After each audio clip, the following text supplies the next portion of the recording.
Hey, welcome back to Brave Souls. So my guest tonight is Rae. Her IG handle is adoptee_reclaimed. She's an adoptee, obviously, and she's here to share her story with all of you. So Rae just joined in. We had a little connection issue earlier, so we had to come back on. I hope everyone that was on previously comes back. Hey y'all, hello, hey Raya, hi S_OC123, hello voice of the Indian adoptees, hello. Rae is here, and if she would just request to join in, we will get started very shortly.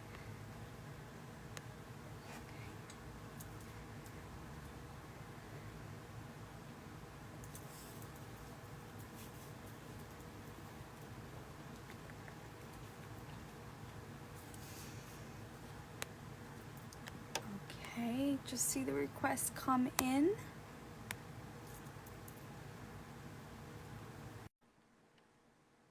Alright, we're gonna go as soon as she accepts. Hello. Hello. Hi We there. did it. Thank you for being patient with that connection. Oh, I was driving on a military base, and when they say you have full bars on a military base, that's doesn't mean anything.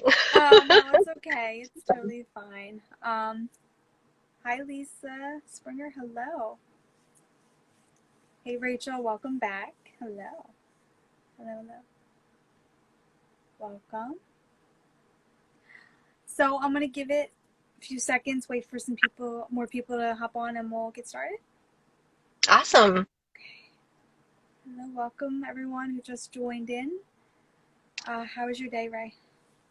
It was good. It's just starting over here. I'm on Guam. My husband is military, so we are stationed on Guam, and we just got here. So it's early in the morning here. Guam's tagline is where America's day begins, because Guam's a territory of the United States, but we are 17 hours ahead So you're of 9 a.m. mainland. 9 Yes, yep, it's Yeah, 9 a.m. everyone's here. 9:30 a.m. Well, now it's 9:30 because, Right. yeah, because of Right. the Okay. connection problem we had. But yeah, so it's good. It's pretty Okay. nice here. Nice. It looks nice. Hmm. Hi, Leslie. Hello, Exy, Fruity, Foxy, Glenn, Fran. Hello. Princess Warrior is back. Thank you for coming back. Okay. Welcome, welcome. I guess we can get started. So, since you don't have to stay in your car forever. Um, so, forever who anyone joins in late or isn't able to join, I always save my lives. So, it will be posted to my page right after this. So, welcome, Rae. Hello.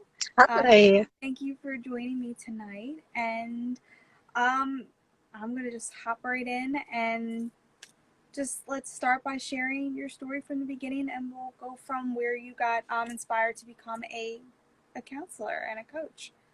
Yeah, absolutely. Well, my name's Ray. Everybody who doesn't know me, it's so nice to see you and meet you. I am a domestic adoptee, adopted out of foster care. I was born in Colorado. That's my home state, but I am military, so we move around quite a bit. And right now I'm in Guam, so it's a really pretty island out here.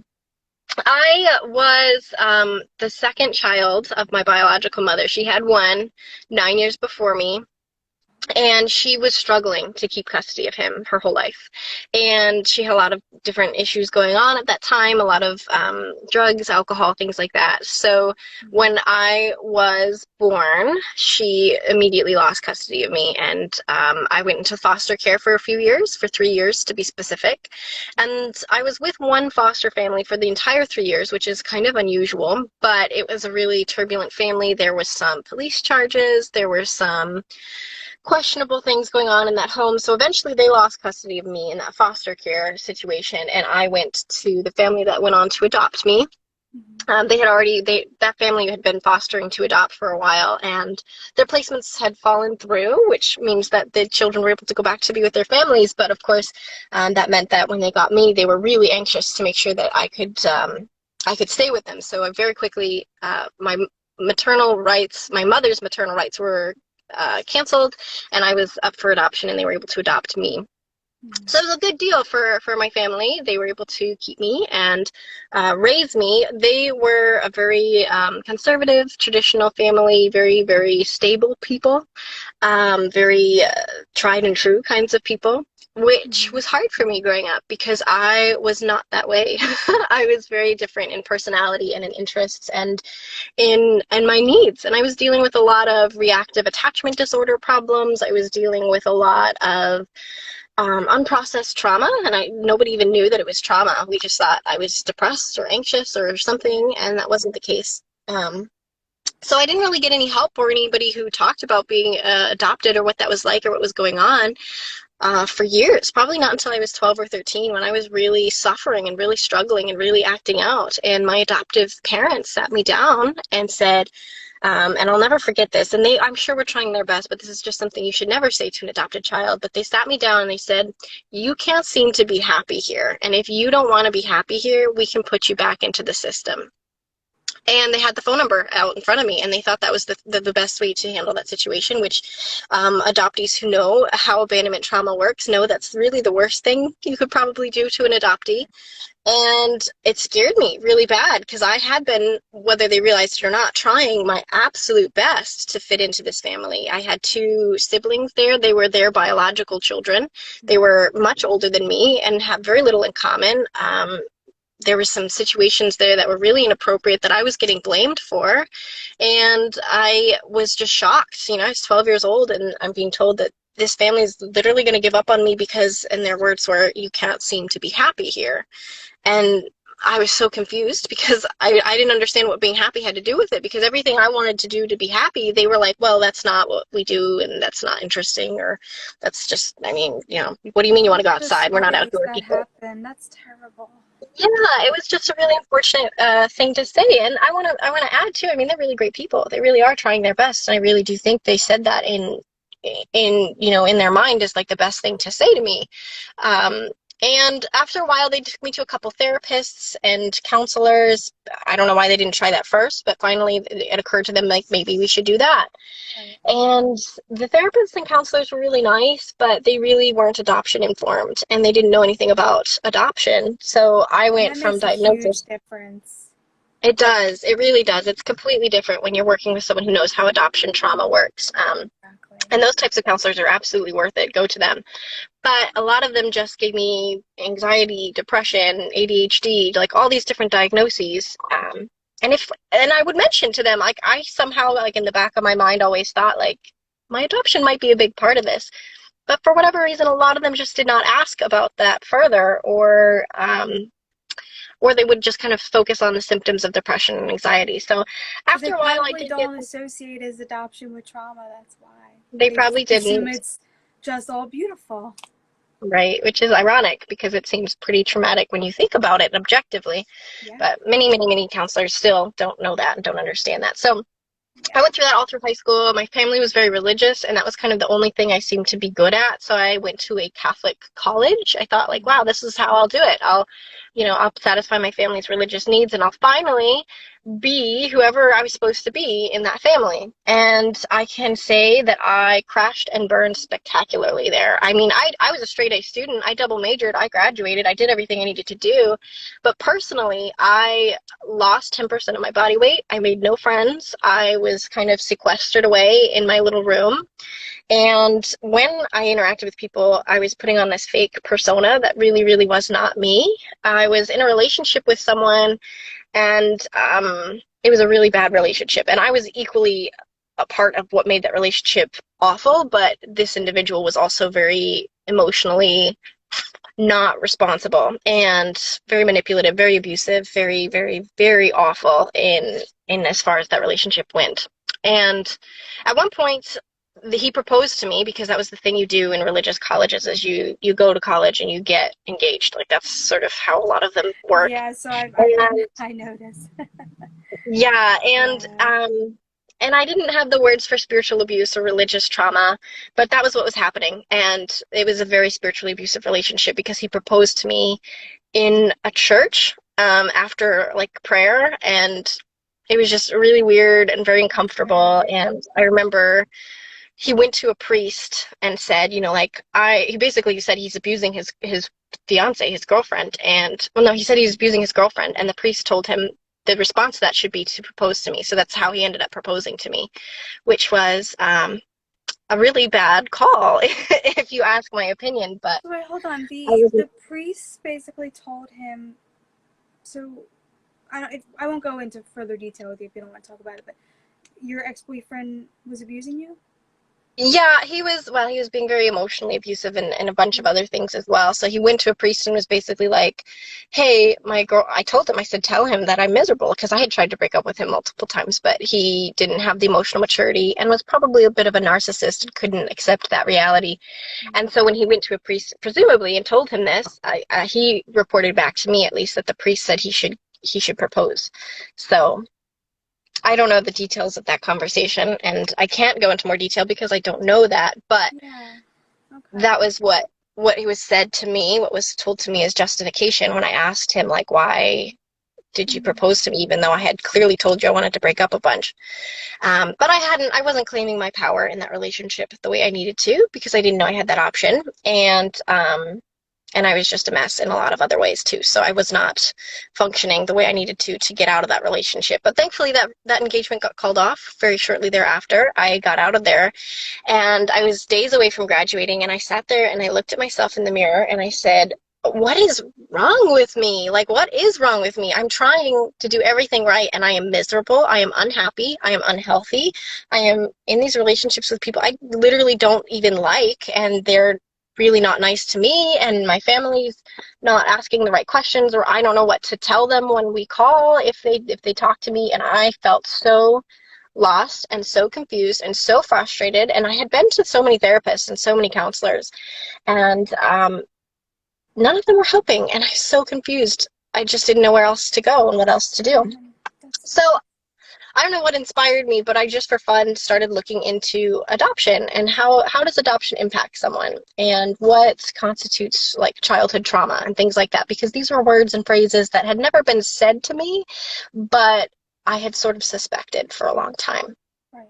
And I had actually, what really was the precipitator was a family friend who took me out to dinner after I graduated, and she knew that I had broken up and had broken off this engagement and was just really floundering. And she didn't tell me, like, I'm sorry your family didn't know how to handle your adoption or anything like that. But she said, I'm sorry that your trauma has been unaddressed for so long. And that was the first time someone used the word trauma with my description of what was going on. So I was like, I need to look more into this. And that's when I did. I looked into adoption, and I looked into childhood trauma, and I started researching, because none of the counselors or therapists had provided me with that language, with the materials I needed. And I started to learn a lot about the importance of early childhood, and importance of maternal bonds, and the importance of all of these things that really should be like common sense and taught to every adoptee, but never were given to me. And I was like, oh my gosh, I can't believe that no one ever taught me these things. This is like the principles of being adopted. Like, yes, I deal with these issues. Yes, I have abandonment trauma. Yes, I'm struggling to figure out who I am, and all of these things. So I did a bunch of research, and I was reading a lot, and I went to a bunch of therapists, much more equipped, and I said, look, I want to talk about adoption and how it impacted me. And so it started helping a little bit, but I began to realize, again, these therapists and these counselors, at least the ones that I went to, and I thought I was getting, the best of the best. I was spending all of my money on the best of the best. And they wanted to help, but they wanted to help with symptoms. And at some point I began to realize, as an adopted person, there are innate skills that I needed that I didn't get. And they're so innate that people who are not adopted can't even imagine what they are. Like understanding why adoptees are, for example, so empathetic. It's actually a trauma response. It's actually an adoption response. We're trying to find emotional mirroring. And we need to build skills to understand, first of all, why we do that, and then also how to do it in a healthy way and respect our boundaries and things like that. And none of these therapists really were able to understand that, and none of them were able to tell me that. I had to research that slowly on my own. And there were just so many things like that, just more and more skills that I started to realize, like, non-adopted people literally never had to think about this, but I have to teach it to myself, and I have to understand, like, how do you figure out what your needs are as an adoptee? Because most of us, whether we realize it or not, spent our lives pretending to be someone else's child, and we literally have denied our real needs so much and so hard that we can't even identify them. So we need to learn and build the skills to identify those needs and to acknowledge our true personality and our true desires and our true interests, because a lot of us didn't get that growing up. So it took years and years and years with a lot of professionals, the adoptee community, a lot of books, a lot of studies. I began to find a lot of studies on adoptees and relationships and adoptees and attachment and adoptees and, careers. Another thing that adoptees struggle with is finding a career that works for them.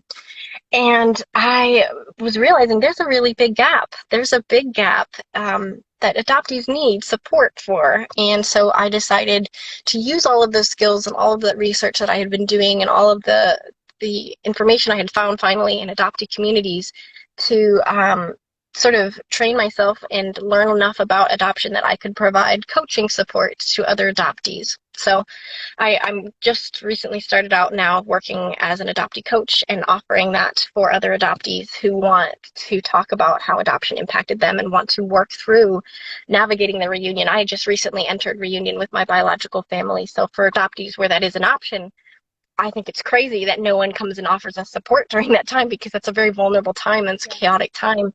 There's a lot of weird relationship things going on during that, and nobody, there are some therapists now that are adoptee informed and they can help you with therapy, but nobody's there just to be like a support for the reunion process, and nobody's there just to talk about your adoption story. And so I'm trying to be that for other people and offer that service. I definitely want to circle back to that, and I want to focus on that towards the end, but I want to go back. I do want to read a couple comments out.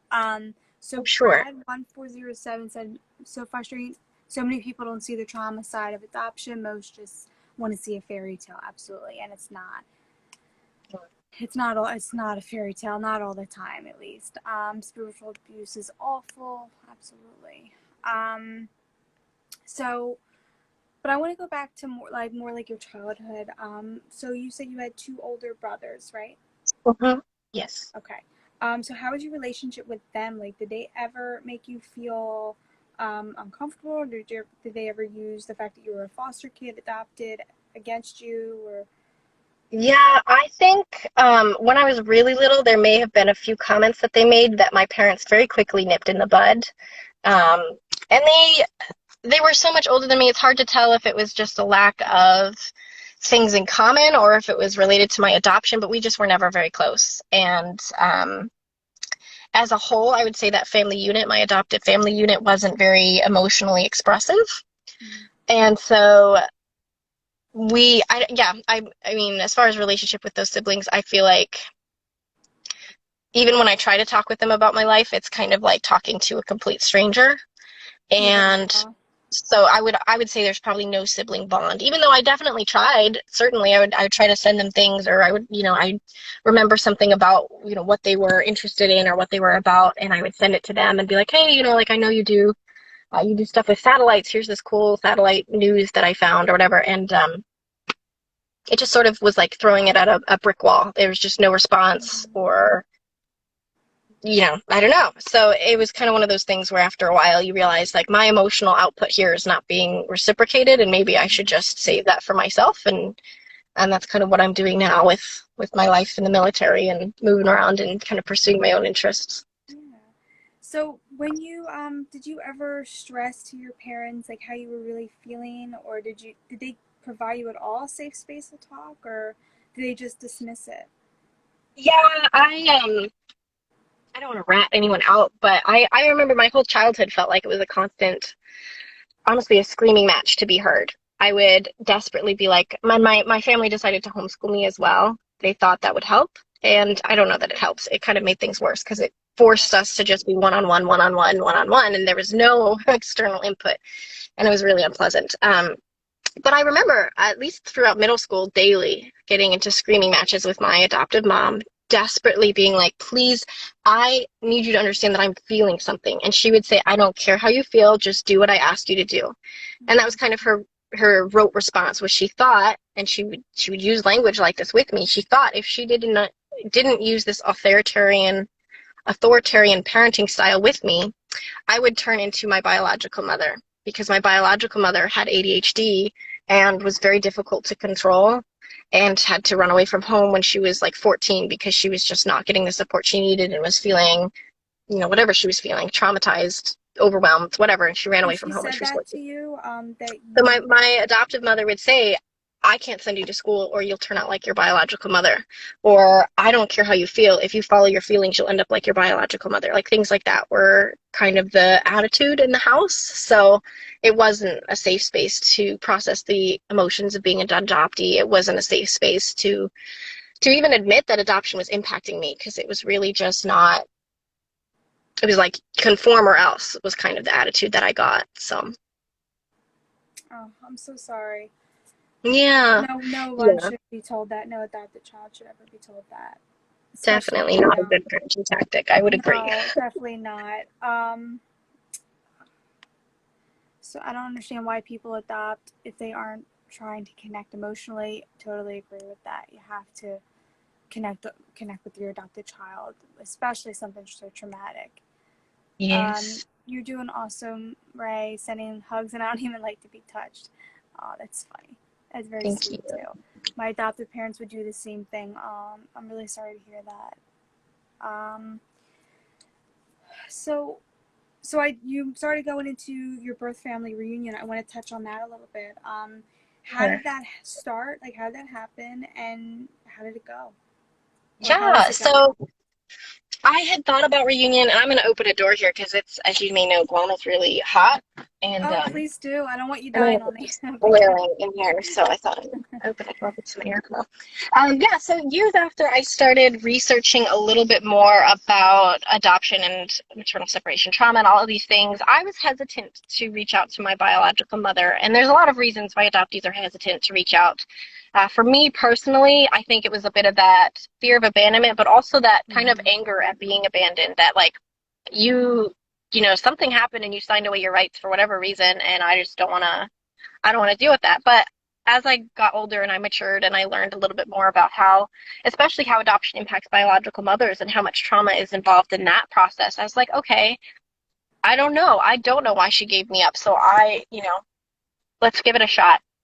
And so a few years had gone by and I finally felt ready, and my husband is really supportive, and I was like, let's do it. And this was last year actually that I went and contacted her, and I had been following her. I had researched her name. I'd gotten her name from my foster carer, who had actually reached out to me when I was an adult and was like, oh my gosh, I was your foster mom. And I was like, I have no memory of you. Okay, thanks. But she got me my biological mother's name, which I had never been able to get out of my adoptive family. So I got that name, and I in her name. And I had been following her for a while, and I finally got her address that had just changed relatively recently. She changes addresses quite a lot. And so I sent a letter to that address just for funsies. I was like, well, she's kind of been to this, place recently. Maybe she's still there. And I didn't know how to start it. So I spent an afternoon just kind of like writing and rewriting and writing and rewriting this letter. And I was, basically like, hi, I was born on my birthday. I don't know what has happened in your life or where you are, but I just wanted to reach out and say, I'm here and I'm alive, and I'm really thankful that, I was able to live the life that I have lived so far, and I hope that you're okay, and I wish you nothing but happiness and peace. And I wrote it like that because I knew that there was a very real possibility of no response or her never receiving the letter at all. And I just wanted to kind of have it like completely encompassed in that letter, like, I'm here, I'm alive, I'm sure, I think about you, you may think about me, and I'm okay. And thank you for that. And I hope you find happiness and peace, which I thought was like, the best way to send it. Yeah. And I didn't hear anything back for like a month. And I was like, cool, probably just never got it. Gonna pretend like that's not tearing me up emotionally, even though it is. And I'm just gonna kind of move on with my life. And then out of the blue, I got an email in my email, because I had sent my email. I said, if you want to contact me, here's my email. But it wasn't from her. It was from my half brother, my biological half brother. Mm. And he said, my mom got your letter. She's been looking for you all these years. And she is an emotional wreck right now and doesn't know what to say to you because she really wanted to keep you. And I was like, there it is. What a lot of emotion to process right off the bat. And so we sent some emails back and forth, and I met my half brother first. And it was really awkward and it was really weird. And it didn't help that the people at the restaurant that we met at thought we were on a date, even though we weren't. And genetic sexual attraction is like a really awkward, like unspoken thing that you're not supposed to admit. I wasn't dealing with it, but I had no idea if he was. And it was just very uncomfortable that I've people were heard of that assuming you were. GSA. It's very creepy, but it happens. Yeah. Yeah. And there was none of that between our Yeah. relationship, but it was still like awkward, like, wow, this is like, people think we're on a date. I've never met you before. We're talking like, it's kind of like a first date kind of experience. Like, who are you and what do you like and what are you Getting to into? know each other, of course. Yeah. And so it was just very uncomfortable. And everyone always says, like, how was it? What was it like? And I say to those folks, it was a click and tumble. Meeting my biological family made so much about who I am and my personality and my interests click into place. And I was like, Mm-hmm. oh my gosh. And I told my husband when I got back, I was like, I see why people say they would die for their family because there's that bond, that connection. Like, it's crazy. And he didn't understand because he's not adopted. And it's really, the adoptee experience is so unique. But I was like, I get it. Like, oh my gosh, like, this is my flesh and blood. Finally, like, coming face to face with them is really like, wow.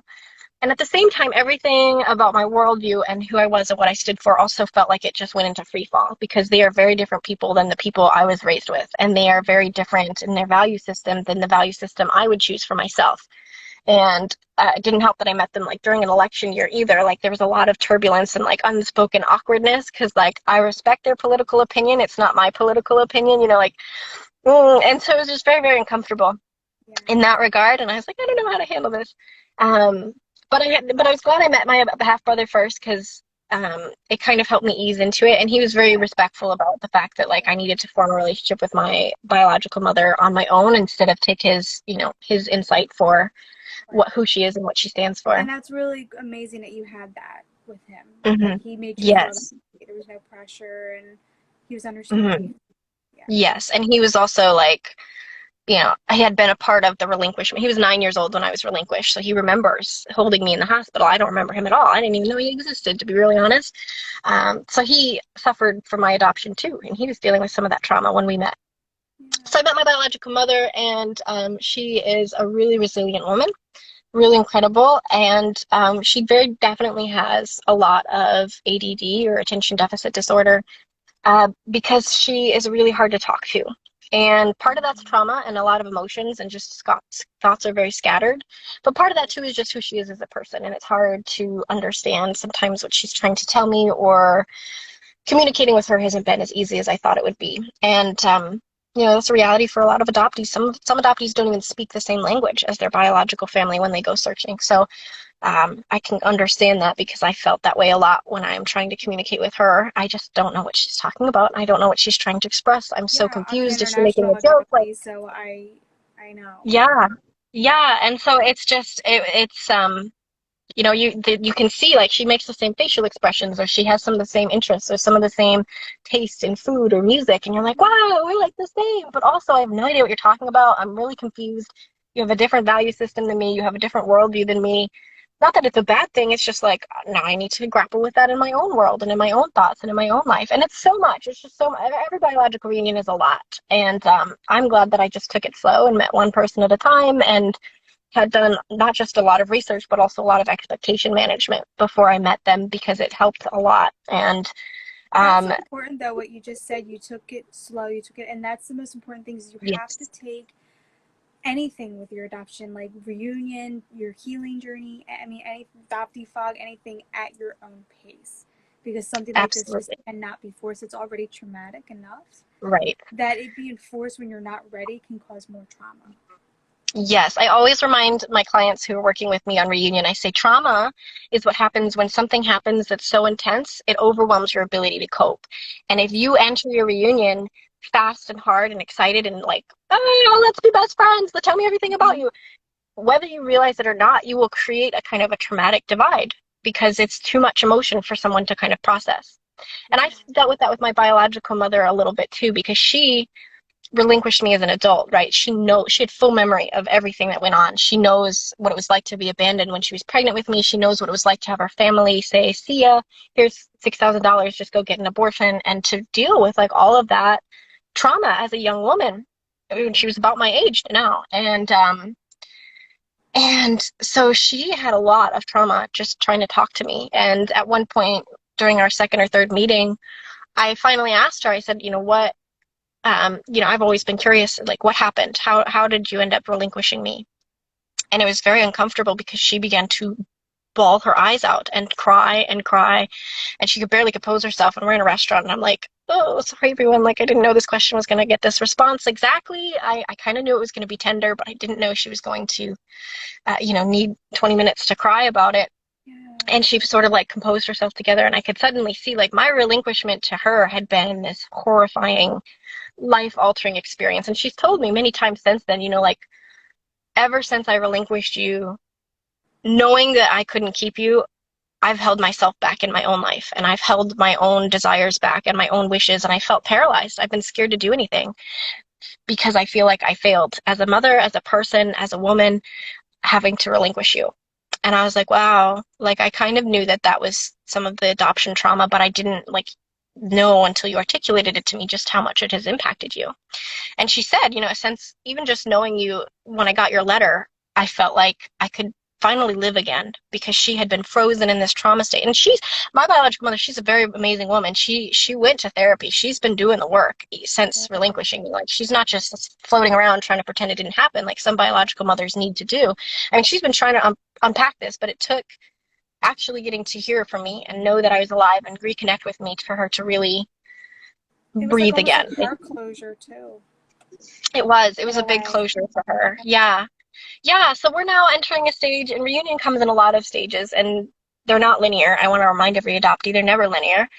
We're entering a stage where we met, we had that initial emotional, like, whoa, she's dealing with the grief and the regret and the shame that she's carried. I'm dealing with the awkwardness and the shame and the disappointment of realizing I wasn't able to be raised with her.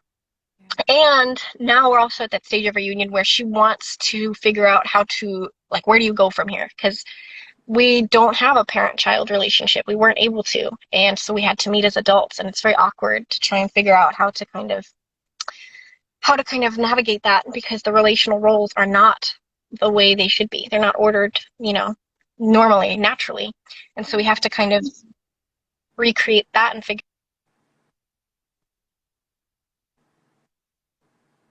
out in that negotiate stage that is really, really important, and that's why you need to take it slow, because if you don't, things just happen and things get really twisted and uncomfortable. So I look forward to a long, slow, steady pace from here on out with her and seeing how things go. Good. And that's how you should take it for you, for I think your own mental health. Definitely, yeah. Just want to read a couple. So, an open adoption story. I've never felt more connected yet more alone meeting my bio family. Yeah. Hi, Katie. Hi to everyone that just joined in. I tried to wave at everyone, but hello. Can you tell us more about expectation management? So that's actually that goes into what you do as a coach and a counselor. Mm-hmm. So you want to start off by answering that, and we'll lead into what you offer to adoptees? Yeah, sure. So that's one of the big things I do as a coach, is helping adoptees understand what they think reunion will look like. Because some of us, if you were like me, just pretended like we didn't have expectations about reunion or our biological family or what that would be like or what we were looking for. And then when you meet them, you're like, oh, crap, I did have some expectations. And those are very, like you're just very shook and caught off guard. And so I do that. I work with adoptees one-on-one, and we start in your adoption experience, because a lot of times people go into reunion and they come into reunion like a lost child, and they're looking for their parents. And they're looking for answers. Maybe they come into it as a questioner trying to get answers. And to an extent, yes, you can enter reunion like a lost child and meet your parents. but they're an adult and you're an adult, and that relationship looks different, and you don't have the opportunity you do with a natural family to sort of phase out of childhood into adulthood. So it's awkward and it's weird, and it can cause a lot of problems, a lot of issues with emotional boundaries. I could go on for hours. Um, Other adoptees go into it looking for questions. And you go into it like a sleuth and you want to get answers. And your expectation is that there are answers to be had. And some adoptees say they feel like the skeleton in the closet because they can't get the answers, because there's trauma, there's relationship dynamics with the biological family. Maybe they didn't tell someone that they had a baby and adopted it. Maybe there's a biological father who never knew he was a biological father. You know, there's so many things. So when you go asking for those questions, they don't have a nice, like, oh yes, let me tell you my story and hand you the medical information and hand you over, who your father is. And they don't have that. It's not clear cut. Right. So we sit down and we talk about, what are those expectations? What are you coming into this reunion thinking you need? And how can we meet those needs for yourself first, so that you are emotionally independent of the outcome of this reunion? Because, and here's the thing, I have adoptees too. They come to me after having had a great reunion. Oh my gosh, these are my people. I love them. And we connect and we went out and we did all these things. And it's like, we've been family all along. And then somewhere 2-3 years down the line, something changes. And sometimes connection is cut off. Communication suddenly ceases. Passive aggressiveness starts coming out of nowhere, and there's like anger and resentment, and you're like, what is this? And they had banked so much on this really healthy, or at least it seemed healthy, initial reunion, that this comes as a shock and a surprise. And we react like hurt people, and hurt people, of course, we know hurt people. So we suddenly screw up those relationships and that reunion in response to this change. And that change is very normal, because trauma is processed differently for different people. And some people, it doesn't occur to them how angry they are or how grieved they are until years down the line after reconnecting. So it's kind of crazy and chaotic. And I always want my clients to take it slow and be as emotionally independent as they can be when they go into reunion. Yeah. And that's the best piece of advice. And that's what I'm kind of trying to do in the future, is to help adoptees find love and acceptance before they go in for themselves, before they even go in to the reunion, because I was not prepared. Well, Yeah. I didn't have a happy reunion. I was not prepared. I was just all in that zone of it just being perfect. And I never Yeah. had the expectation or the thinking that it was going to go poorly. So I Mm-hmm. thought it was going to be like this whole fairy tale ending, and it wasn't. I was rejected twice, and that's something I wish I would have worked on myself, is to prepare yourself. And I know no one's ever like completely prepared. I'm sure it Yeah. still is sad for them. It's still emotional. They're still going to be, it's still going to hurt them, but at least you can have a better response to it. Yeah. Right. So I think that, and that's what I'm trying to work to help in the future, and also by doing these lives and just talking with Yeah. adoptees to help them based on my own Mm-hmm. experiences too. And what you're doing is Yeah. amazing, and there's not too many that I've seen, like coaches out there for adoptees and that deal with trauma and everything. So it's so needed. Yeah. And I It love that is. you did it. And I hope everyone on here will, if they need help themselves, come to you. If they know anyone that needs help, come to you, because it's Mm-hmm. really so, so needed to get this kind of help as an Yes. adult, especially because if you didn't get Right. help as a child or a teenager, the adulthood is when you get affected a lot more emotionally. And that's when we Right. really need that help because who Mm-hmm. wants to continue this journey like this? Yeah. you It's know? really hard. and Yeah. and I hear increasingly, the older people get, the more their adoption impacts them. Like, actually, Me, it gets harder before it gets better. And so, 32 years, and it's affecting me more now. right. And Yeah. it's one of those things, if you can do it. I'm working with a college right now. They have their students, or if they want to, they can get adoptee coaching with me. And that's, I think, the best, because the sooner you can start taking ownership of your story and acknowledging, yeah, adoption impacts me, the sooner you can start like working through that process bit by bit, and being prepared as it unfolds as an adult. So Exactly. it's gonna And I be want better if you get help sooner. adoptees to know that your trauma does not define you. It's Hmm. shaping you to who you Yes. want to become, and we are not our trauma. And I don't want, someone actually. close to me said to me the other night or last night that they love what I do on my page, but they just worry that they just, in the back of their mind, they kind of worry that she doesn't want me to be completely, that this is all me. Like, this is like trauma is who I am. What I've Mhm. been through makes me who I am because I'm so much more. And that Right. is a good thing. Like, I know that, but it's good to like have that reality check Mhm. every once in a while to like, because sometimes you can zone in on like of your trauma when you constantly talk about it with your own or other people, that you forget like we are so much more than our trauma. Yes, right. Actually, that's why when I was thinking about it, I was like, do I want to be a therapist? Do I want to go back to school and get a degree for social work? And I said, no, I want to be a coach because adoptees are so, so, so much more than it and incorporate it. But then we need to move past it. And I want to build skills and explore what we're interested in. You know, like sometimes a client will come to me and they're, about to go through a life transition or they're not sure what they want to do for a career. And I'm like, great, let's check our fear of rejection that comes from adoption, get that shelved, and then let's research career options. Let's look at what you want to apply for. Let's make sure that you are more than just a traumatized person, because so many times I sat there in therapist's office and they're trained clinically. I mean, that's their job, to help with your clinical symptoms. So when you run out of trauma, what do you do next? Like when you've explored your trauma and just need to let it sit and work on it on your Exactly. own, there's a lot that you need help and support for in the meantime. And as adoptees, that's really scary because support and feeling like we're connected and belonging to someone has always been one of our biggest challenges. So that's why I'm a coach and not a therapist, because I want to be there for people, not just when you're having trauma and difficult problems. Like, yeah, like if you need to process it, I'll help you find a therapist. I'll help you make sure you're getting that worked out. Right. But for all the parts of you that are beyond that and all of the Yeah. identity that you've had to deny pretending to be someone else's child your whole life. So that's what I Mm-hmm. love about my job. It's amazing. I just want to make sure. So we did answer that question though about expectation management. I just want to make sure we didn't just kind of like brush it. Like we did talk a little bit about that. That's we cleared that up. Yeah. Yeah. Did anyone have any questions relating to that further? Yeah, if I so, can, drop it in the comments below. yeah. Princess Warrior, the work you do is amazing, right? It would be great to create a database of adoption trauma therapists and coaches. Yes, that's a good idea. And thank you. Yes.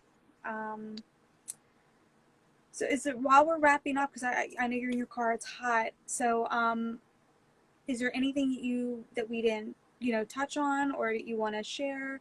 Any advice you want to give to adoptees, um, adoptive parents? Yeah, I would say for adoptees, 80% of the struggle is finding your voice. And you Mm-hmm. can find that voice online, echoed in other people, but it also becomes a sort of a negative echo chamber sometimes. So get space outside of it and explore yourself, not just by reading books about adoption and the trauma that comes from it, but also reading the books about those funky subjects that you really liked when you were a kid, but like your family didn't really understand and you sort of just put aside. Like, go read about those dinosaurs or look into that career that you always were kind of interested in, but no one in your family knew what it was.